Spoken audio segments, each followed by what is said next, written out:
আমরা একসাথেই যাবো ইনশাল্লাহ। নেত্রী যদি বলে যে চলো দেশে যাই, একসাথেই চলে যাবো। What might happen, we don't care. কি অদ্ভুত ঘটনা! সাবেক তথ্যমন্ত্রী, সাবেক পররাষ্ট্রমন্ত্রী হাসান মাহমুদের বয়ান যে একসাথেই দেশে যাব, নেত্রী যদি বলে একসাথেই যাব, কি হবে কোনো কিছু কেয়ার করি না, যা হবে।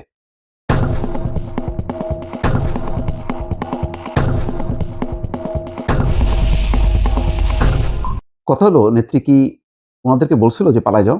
তা তো বলেনি। তো পালায় গেলেন কেন? তখন তো নেত্রী বলেননি যে তোমরা পালায় যাও।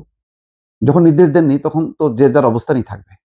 তাহলে এখন এই যে বাগাড়ম্বর সোশ্যাল মিডিয়াতে এগুলি প্রচারের মধ্য দিয়ে কি একজন বীর, এত বীরত্ব, তাহলে 5ই আগস্ট দলে বলে সব পালানোর দরকার কি ছিল? কোথাও তো প্রতিরোধ হলো না। মানুষ তো আগে লড়াই করে, লড়াই করতে করতে তারপরে পিছু হটে। 5ই আগস্টের পর বাংলাদেশের কোথাও, ইভেন গোপালগঞ্জ থেকেও কোনো প্রতিরোধ হলো না। এখন এ বলতেছে চলে আসতেছে, এই শেখ হাসিনা বলতেছে ডিসেম্বরের মধ্যেই ফিরবে, ডেডলাইন দিয়ে দিচ্ছে। সরকার বলতেছে আসুক। তারপরে এনসিপির নেতারা বলতেছে যে তিনি আসবেন ফাঁসির জন্য। তো ফাঁসির জন্য তো কেউ ফেরে না, তো রাজনৈতিক পরিস্থিতি অনুকূল না। তাহলে এমন কি স্বপ্ন দেখতেছে যে ডিসেম্বরের মধ্যে আসবে? আর এইসব নেতারা যারা এখন বিলেতে, কেউ আমেরিকায়, মোটামুটি আরামায়েশে দিন যাপন করছেন। আরামায়েশ অর্থাৎ তাদের এখন পদ পদবি নেই, ক্ষমতা নেই, কিন্তু আর্থিক কষ্ট তো নেই, মাল তো কেউ কম কামায় নেই। তো তারপরে এমন একটা ভাব যে তারা বিশাল সংগ্রাম করতেছে।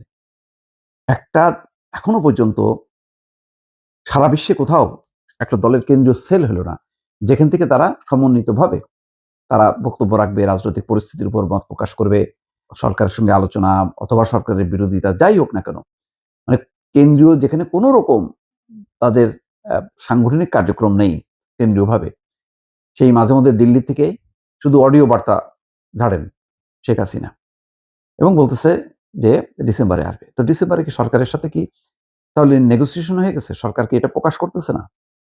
সরকার কি বলতেছে? সরকার তো বলতেছে যে শেখ হাসিনা ফাঁসির আসামি, ভারত যেন তাকে ফেরত দেয়, ফেরত দিলে তার শাস্তি কার্যকর হবে।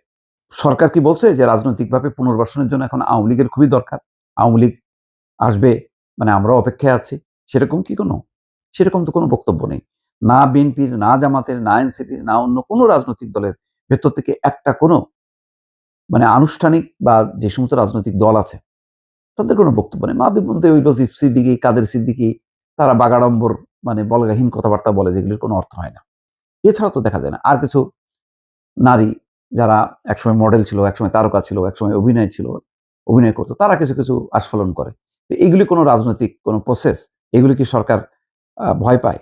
সোশ্যাল মিডিয়াতে বললো শেখ হাসিনা আমি আসবো, আর হাসান মাহমুদ বলল নেত্রী যেদিন বলবেন সেদিনই চলে আসবেন, এত অনুগত।